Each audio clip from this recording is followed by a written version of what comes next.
cas, tout le monde a bango. Léopard Fimbu. Léopard Fimbu. Léopard Fimbu. Léopard Fimbu. En tout cas, Elengi a trop. Je vais faire bango.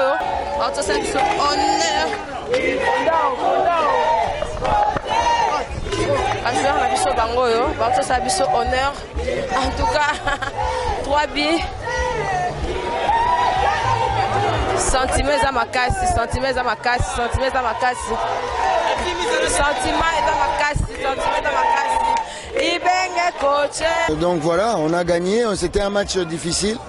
Un derby, c'est toujours difficile. Donc félicitations aux joueurs parce qu'ils ont mis les bons ingrédients. On s'est mis en difficulté nous-mêmes après avoir marqué le but. On a reculé. On a laissé revenir cette équipe du Congo-Brazza, mais on a eu les ressources nécessaires pour aller chercher la victoire. Et bravo aux joueurs. Merci coach. Félicitations. Hein. Merci. Ça a été. Ouais, très bien. Ouais, c'était un bon match. Il y a eu une bonne ambiance dans le stade. Et comme on a dit, le plus important c'était la victoire. Et on a remporté la victoire. Maintenant, je pense que tout le monde est très content. On va fêter ça. Un mot par rapport à tous les Congolais que vous avez soutenus. Merci à vous d'être venus nombreux, de nous avoir supportés. Et voilà, on vous offre la victoire. Et fêtez ça bien ce soir.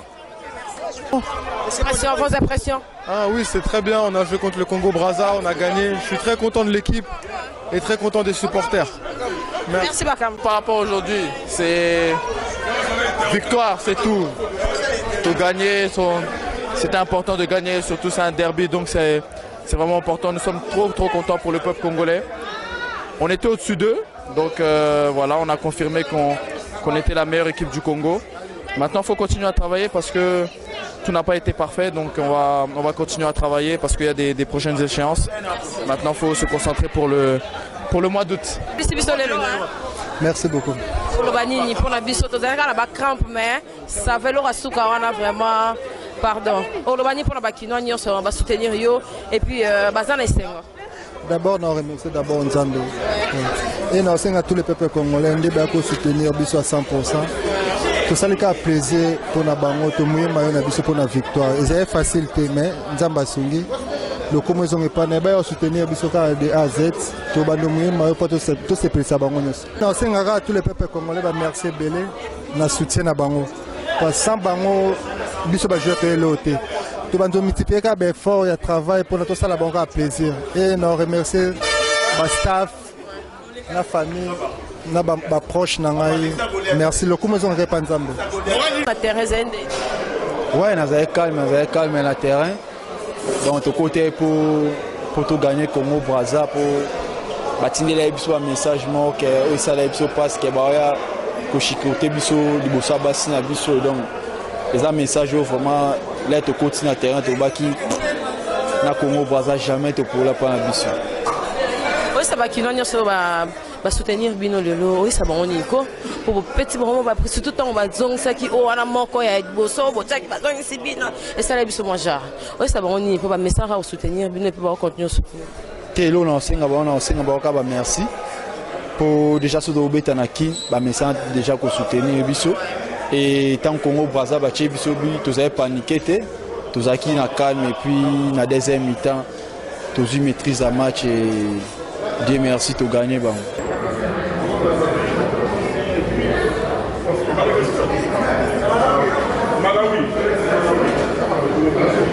Vous avez un stade de Martyr, l'impression des années par rapport à la réussite, il y a un match à l'élo contre le Diable Rouge.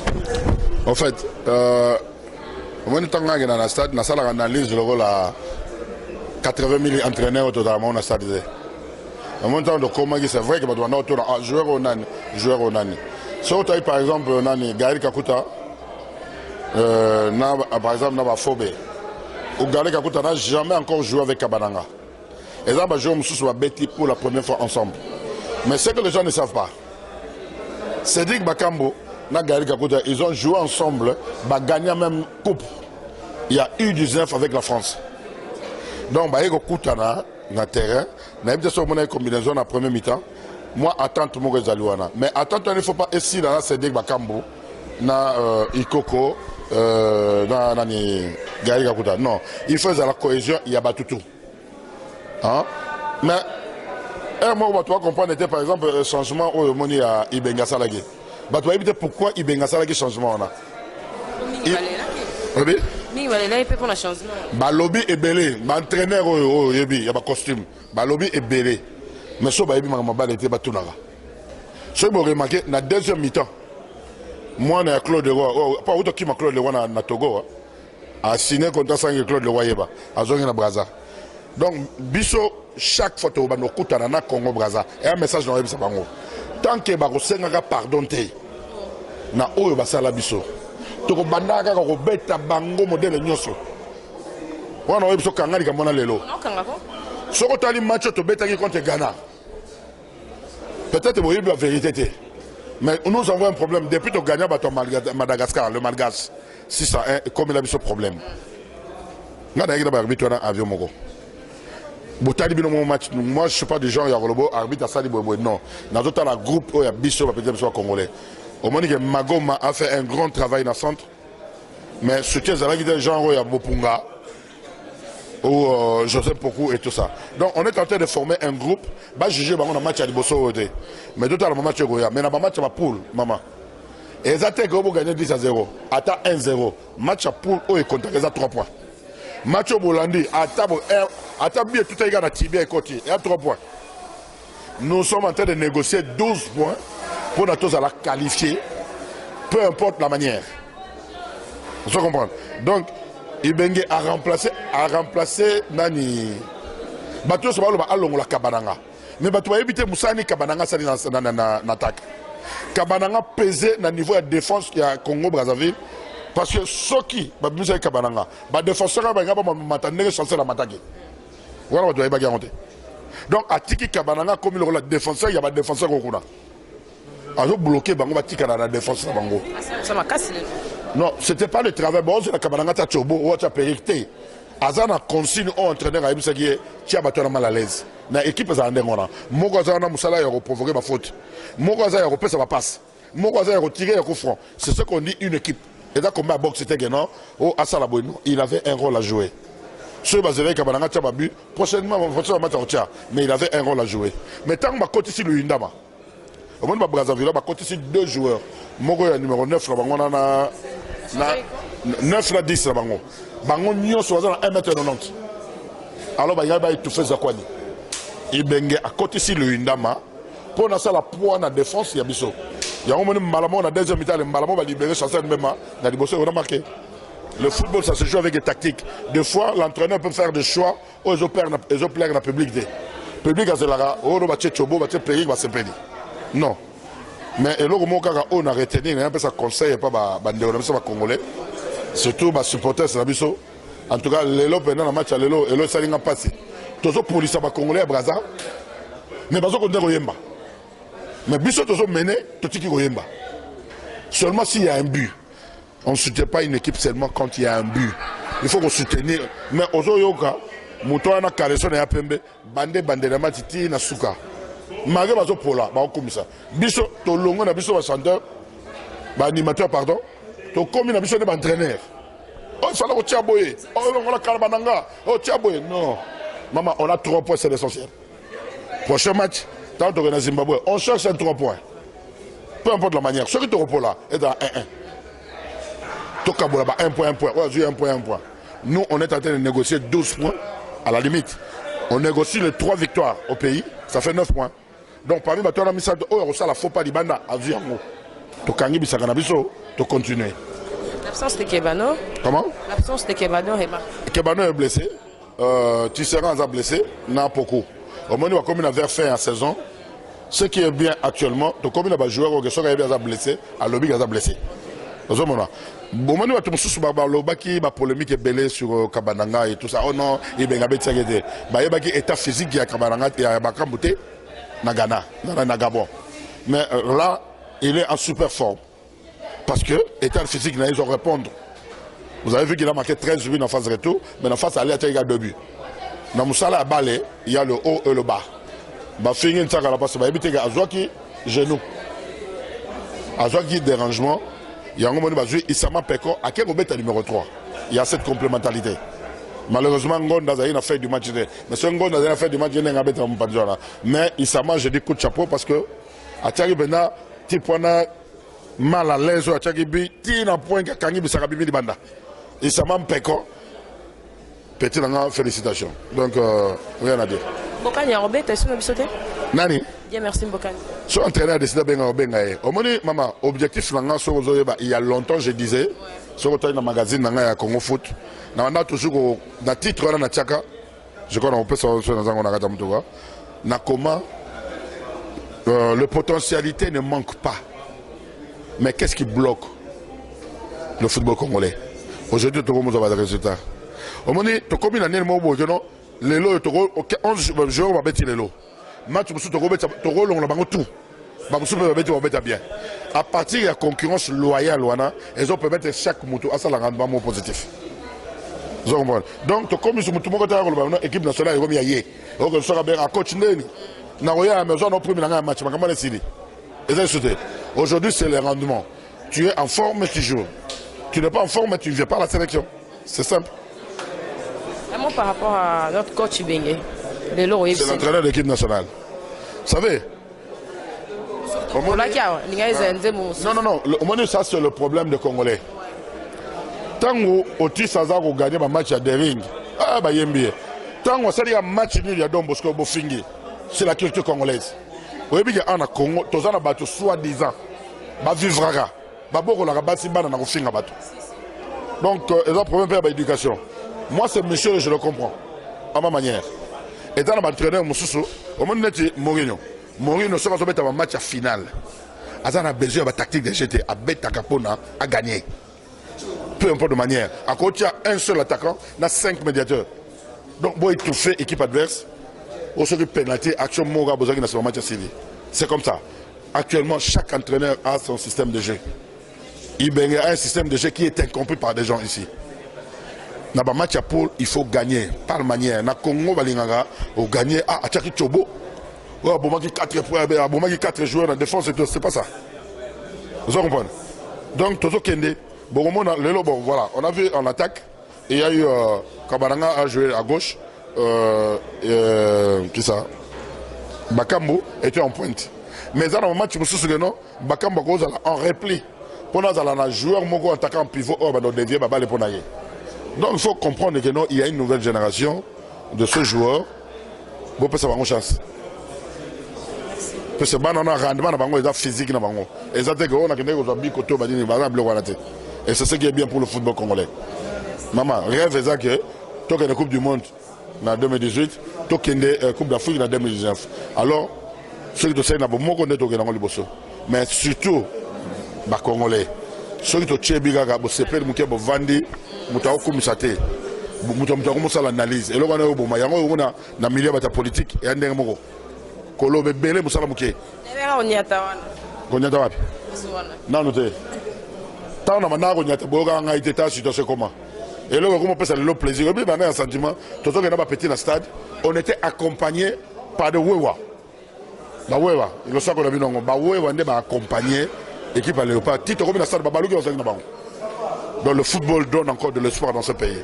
Alors tenir na ba dirigeant, ba tunyo surtout en Bogoyo, ba tenir compte na impact ya sport na mboka oyo. Merci. Merci. Voilà.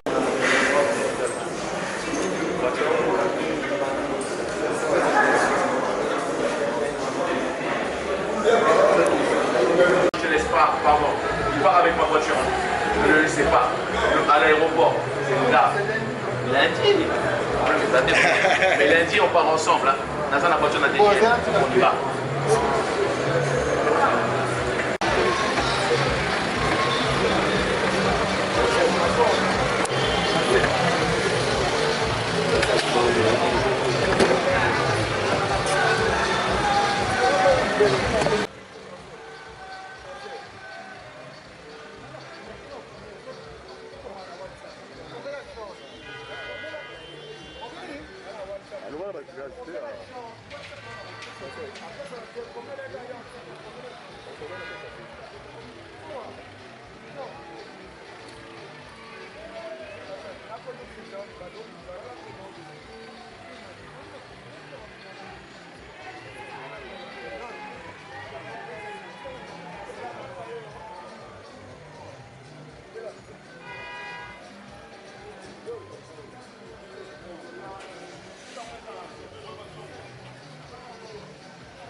biso ba on soit landi biso to banda ki déjà na agressivité parce que tozali ki wana bis ya léopard nde bozo mona oyo le kumu mboka léopard le kumu mboka naza nango ya le kumu mboka le kumu mboka awa mtakoleka te awa espace akolekeza te po musala eleka maloba nebele musala eleka maloba nebele tozwi ba jogo tozaki na stade mais tobi to kata stade po tozali na mwa souci po match ezalaki na début ezalaki mwa mbilinga mais lokola kaka tobi fimbu kocontinue vient nanga de la nation fimbu ekocontinue kleboa vient nanga de la nation vient nanga ne manquera jamais balobi vies airbag Cynthia Rapache oazo mema makambo nanga likolo Herman Ampoyo wumela zolanga pena Herman landanga ko léopard landanga léopard Herman keba léopard léopard ba wumela